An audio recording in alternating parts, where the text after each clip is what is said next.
Ma'am काय सांगाल, प्राणप्रतिष्ठापना झालेली आहे, बाप्पाकडे काय मागणं केलं आज? बाप्पाकडे सर्वांसाठी सुख समृद्धी मागितलेली आहे आणि कोणताही संकट असो महाराष्ट्रावर तो टळो एवढंच मागितलेलं आहे. अवघ्या 2 महिन्यांमध्ये निवडणुका येऊन ठेपलेल्या आहेत. देवेंद्रजींसाठी तुमचं काय एकंदरीत विशेष काही साकडं बाप्पाकडे मागितलेलं आहे?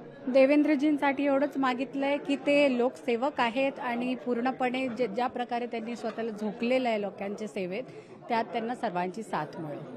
2 वाईट घटना राज्यामध्ये घडल्या. एकंदरीत बदलापूरचं प्रकरण असेल ज्याच्यामध्ये देवेंद्रजींनी कारवाई केलेली आहे आणि दुसरीकडे पाहिलं तर मालवणमध्ये छत्रपतींचा पुतळाही कोसळलेला होता.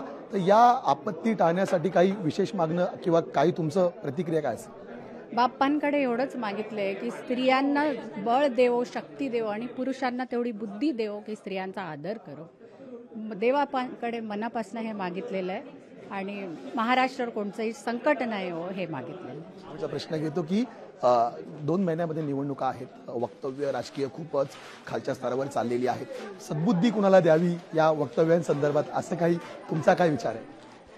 सद्बुद्धी प्रत्येक माणसाला कोणत्या ना कोणत्या टप्प्यात लागते आणि प्रत्येक माणसाला आपल्या महाराष्ट्राच्या, भारताच्या एवढी सद्बुद्धी असो की आपल्या देशासाठी काय चांगलं आहे ते त्यांनी करावं. लोकशाहीच्या प्रेक्षकांसाठी तुम्ही बाप्पांसाठी काही 2 ओळी गाणार का? नेमकी कुठल्या गाण्यावरती गाणार?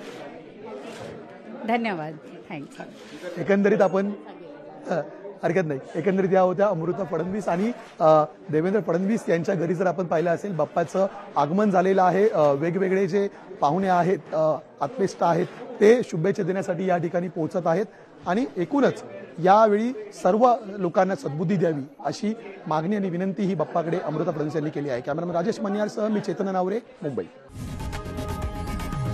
लोकशाही मराठी ऐका, पहा, जागरूक रहा.